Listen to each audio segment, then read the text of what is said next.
Hey everybody, it's Chainsaw Reacts back once again with another reaction for you guys. Today guys, of course, we're here continuing the journey of the Batman, of course, continuing the show. This is Season 2, Episode 11. I love this title. Grundy's Night. I love that title. We know who's showing up in Gotham. It's pretty obvious, right? We know who's showing up in this episode. Condiment King. I know, Solomon Grundy. But I love that title, Grundy's Night. That's pretty cool. So, last week's episode, The Butler Did It. That was a pretty trippy episode for a number of reasons. Number one, like having Alfred having this like nightmare that ends up being kind of true, not exactly, because of course Batman doesn't actually stop him from stealing the vase, and then finding out it's hypnosis, some sort of trickery or whatever. And there's a spellbinder character who's using camera, like being a part of the photography or whatever, being a part of the paparazzi, if you will, in Gotham, using his third eye to manipulate and start controlling people.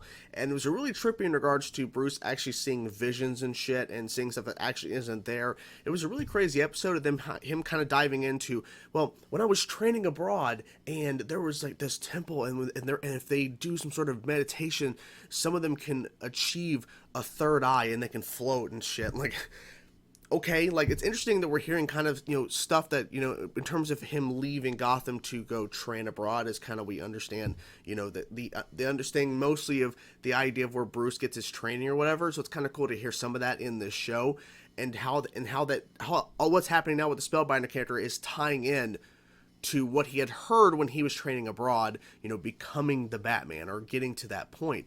So that's very interesting.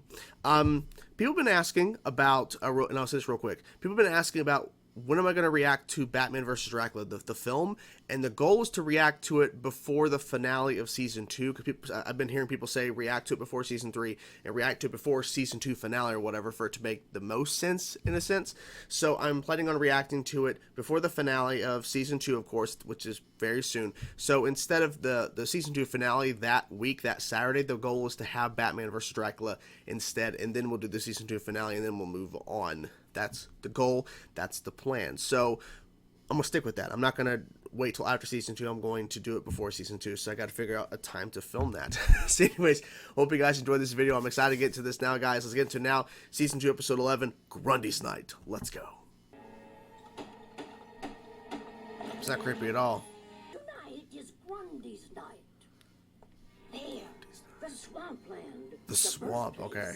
Of Solomon Grundy to wreak havoc against the very architects of our city. During the total lunar eclipse, Grundy will rise again. Grundy. And Grundy could come for us at any moment. So you're on the hill. Yeah. To Grandfather Emmett, who left Grandfather Emmett. much money and Oh! Destroy! Oh my god. It looks just like Grundy. Oh my god. That's awesome. Any good costumes this round? I mean, there's a bunch of kids that dress your villains. Not all legends are legend, Master Bruce. The Batman's faced a lot. So, they all think it's just fake or whatever. Okay. What would Halloween be if I didn't get to wear my costume? I like that. Let's say, yeah, you get to dress up. People are like, oh, look, it's Batman, you know. The whole house is destroyed? My god. What happened here? a vampire. The police will be here any moment. Grundy would return on darkest night. Darkest night. Oh. He came for us. You come for the others too. Jesus. Oh, he's still in there. Mm-hmm. He's like, oh shit, the legend's real. So how you gonna fight him? Good luck. Oh, careful. Oh, yep. This is bad. Destroy. Oh shit. My god. Yep. Gotta find a different approach on this. Exactly, gonna burst through the wall.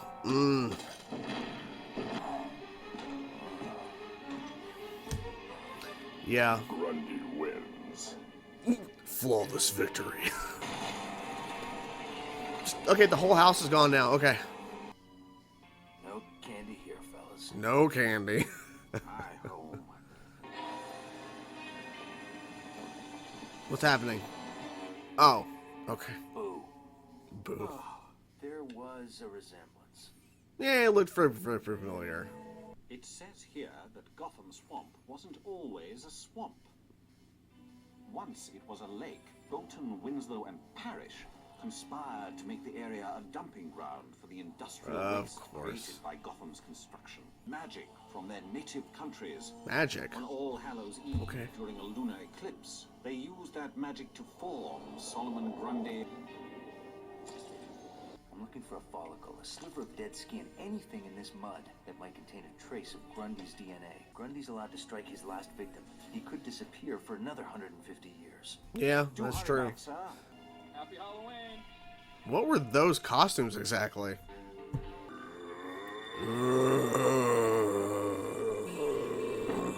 Pretty fast for a swamp zombie.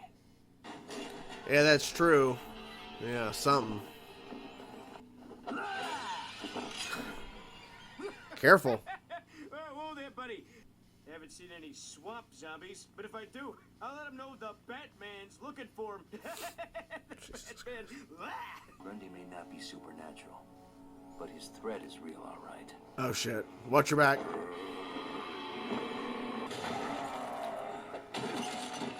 That's the way to start. Jesus.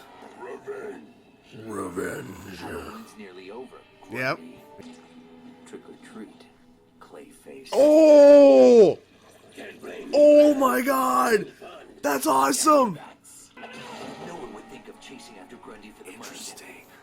They'd have to That's dredge pretty Gotham crazy. Swamp. Oh shit. A shapeshifter in a wax museum. Great. Great. Good luck. Very interesting looking waxing museum. Like all the different figures and stuff. Oh, that's cool. Ooh, my leg! I'm the one providing the chills tonight. The chills. What are you, freaking, oh my god. With that chills line, I was trying to say, what are you, Mr. Freeze now? Exactly. Oh my gosh. He was the door. Electric shock. Oh! He's prepared. Of course he is. Try and find me, Batman. Okay. I'm just another face in the crowd. He's just pushing him. Okay, watch out. Oh, you win the door prize. Face it, Bats. You'll be the most realistic dummy in the place. Oh, shit! He planned it out. He had to have planned that out. That's weird. I can hear him a little bit. That's weird. That was a crazy reveal. At least Grundy's curse is lifted. What makes you so certain, I sir? don't think it actually is. Kidding, right? If there was a Grundy, we'd have seen him by now. Yeah, those are Oh shit, they're gonna show the real Grundy, aren't they? Really? This is why I love this show so much, because they went the direction, of course, of Solomon Grundy. He's here, he's real. And then, oh, by the way, twist, it's actually Clayface. It's not Solomon Grundy. And then I was suspecting at the end of the episode, I'm like, they're going to cut to the swamp. And they did. And there's those kids again, right? The kids that opened the episode when they went up to that creepy house. And there's those old women or whatever, those twin sisters or whatever, talking about the story of Solomon Grundy. They're there at the swamp, and then you hear the growl of Solomon Grundy, and then the rising of the water, implying there actually is a Solomon Grundy. So it's implying we actually might see the real Solomon Grundy at some point. That's pretty exciting. I hope we actually do, because I liked how Clayface portrayed him. I'm assuming he'll be a little bit different, because obviously Clayface was just like thinking of, okay, how would Solomon Grundy act? Like, what would he say or whatever? Or how would he act? But actually seeing Solomon Grundy, I think is going to be a little bit different. Hopefully, maybe he'll look the same, I'm guessing, visually, since they have an idea of what he looks like anyways, so... Regardless of all that, maybe he'll actually look different, since people don't actually know. Since 150 years, apparently, since the curse, or when he rose last time, so the implication is that no one would actually really know what he looks like. But regardless, anyways, I'm rambling. This was a good episode. This was really damn fun. So let's go through the episode. I might jump around a little bit, of course, in the timeline of the episode, but let's start off with the fact that, like I said, those kids at the beginning, when they're walking up to the house and thinking, this is not Bruce's house, right? Because we've seen a lot of different shots of it. Like, this is not their house. It wasn't. It was those twin sisters who had like a grandfather or something that was attacked by Solomon Grundy, and they have all this money, and they're telling this creepy story of Grundy's night. And those kids are like, okay. They all start running away eventually because they're like, Solomon Grundy, oh no! And then, of course, Solomon Grundy, Clayface shows up, and destroys the house. And I'm thinking, this Solomon Grundy, like design-wise, is not massive. Like when you think of Solomon Grundy from like the comics or video games or whatever, even animation form. And I know they did a live-action version in the Gotham show, and that's a different situation entirely. But traditionally, Solomon Grundy is like massive, like the size of like Hulk or something like that, right? So this Solomon Grundy is a little bit on the smaller scale. He's big. He's bigger than Batman, but he's not, you know, in terms of what Clayface predicts Solomon Grundy. There was like a clay animation or like a, you know, a wax figure or whatever of him. So I'm assuming they have an idea of how big he is. Anyways, I'm kind of going off trail there. But yet, what I'm saying, he's not as big as traditional in terms of size. So I'm like, okay, interesting. I like the design of it, though. I'm like, okay, interesting. It's a little bit different. This show, of course, has different designs of villains, and it makes sense because of the fact that it is a new iteration of the Batman and everything. So they want to, you know, switch it up a little bit and make sure that they're not trying to look too similar to any other iteration of the Batman that has come before in terms of Batman content. So he destroys the house. Then he destroys a second house. And I'm like, okay, so they are showing, regardless of how big I'm sorry, Clayface, Solomon Grundy is, he's destroyed two houses. He is massively, like, overpowered, it seems. And when Batman, of course, first fights him, I'm like, you're not prepared for this fight. Obviously, this before I realized it was Clayface. But I'm like, you're not prepared for this. Solomon Grundy is strong. And we've seen this before in the show where Batman goes up against a villain, and he's not expecting that outcome to occur in terms of where he actually loses the fight, because he lost that fight in that second house and the house got destroyed. And so he wasn't prepared for I don't think he was prepared to actually run into Solomon Grundy, because when he went to those two women, they were like, vampire, he's like, no, I'm here to help you. And then they tell him it's Solomon Grundy who destroyed the house. He's like, okay. He's like, whatever. He's just gonna go off the fact that, okay, something destroyed this house, I'll figure it out later. I don't think he actually believed them. And then when his face, like, what? Because even Alfred knows about this whole legend or whatever. He's like, come on, Alfred, really? But when he actually sees him, Solomon Grundy, Clayface, he's shocked. He's like, holy crap, there actually is a zombie swamp creature here. And when the fight goes down, he's not prepared for it, okay?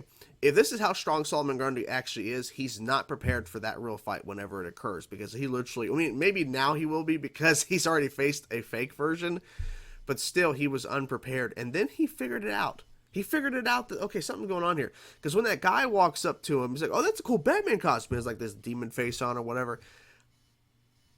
I'm like, what's going on here? Like, oh, this some random guy trying to spook Bruce or whatever in his Batman suit. And then, of course, Clayface, when, you know, they figure Clayface, and then he put on that demon mask, kind of implying, you know, that was me who talked to you just a second ago, blah, blah, blah.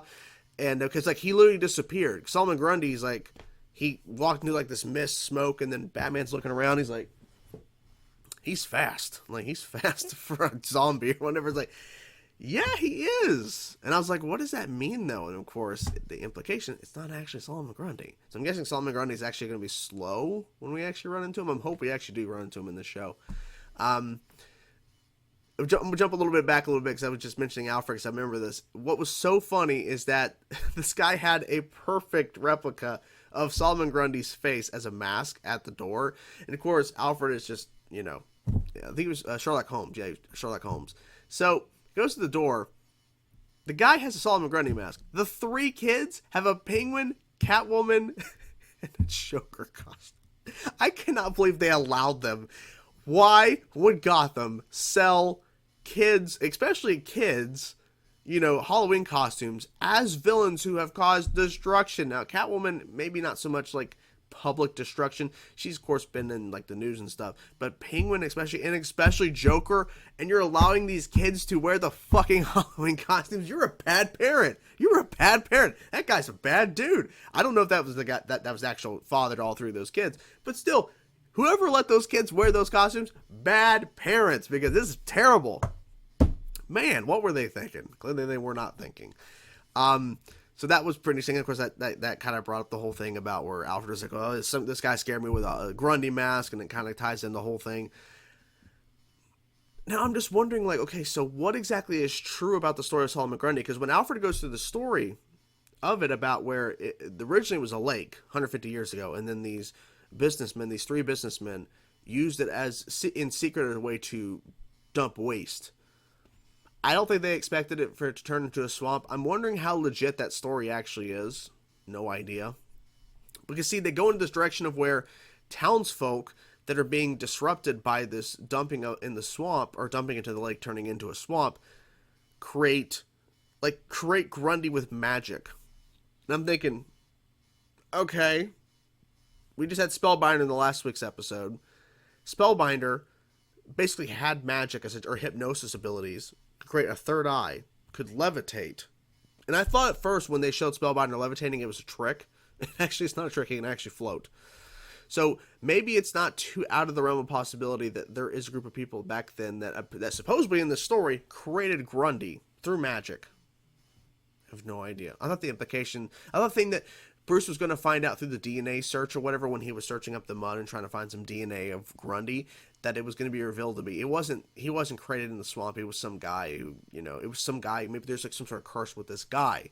But no, it's not the case at all. Like, they wouldn't have the DNA of somebody 150 years ago. But you get my point. They would probably find a way to tie it into somebody's relative or something. You know what I'm saying? Like, that's what I thought they were going in the direction of. No, it's Clayface. How did he break out? Who knows? But it was fun. And then, of course, they go into the wax museum.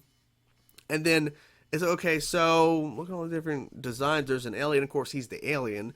But then, of course, like, it's Grundy. I'm like, he gets spooked by Grundy. He's like, oh. It's like, too obvious. Like, it is too obvious. Like, imagine he just pretended to be Grundy. You found out that he actually is not Grundy. It's actually Clayface. And then he's in the wax museum as Grundy, just holding position, waiting for you to get there. Like, no, he's not going to do that. He's the alien. And then we see the room where they actually wake. Can't even talk to him. I've been having trouble this morning. I really have in terms of talking and shit.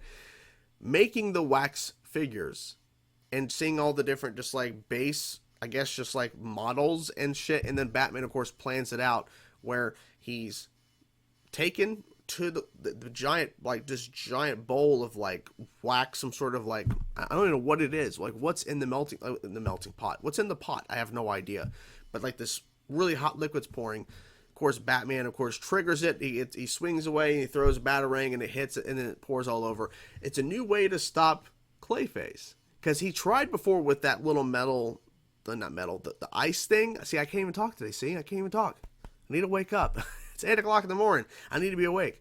But the little ice thing, and it caught his leg and he was able to get out of it. So that was kind of implying that now Clayface is really smart in terms of not getting caught with that anymore. So if Clayface returns again, he cannot be stopped by that little ice device or whatever, that expanded thing that when he throws, or no, people say it's not ice, it's something else.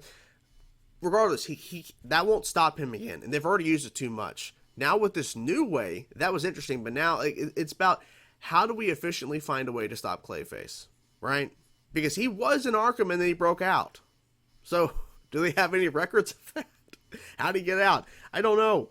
And of course, he used the whole Solomon Grundy thing to go after money. Because they make a point, too, to show in the first house, the safe was broken into. I just now remembered that. The safe was completely destroyed, implying he was going for the money. There was the safe. That's what he was going for. He destroyed the house in the process, but he was going for the safe. And they make sure there's cut to that.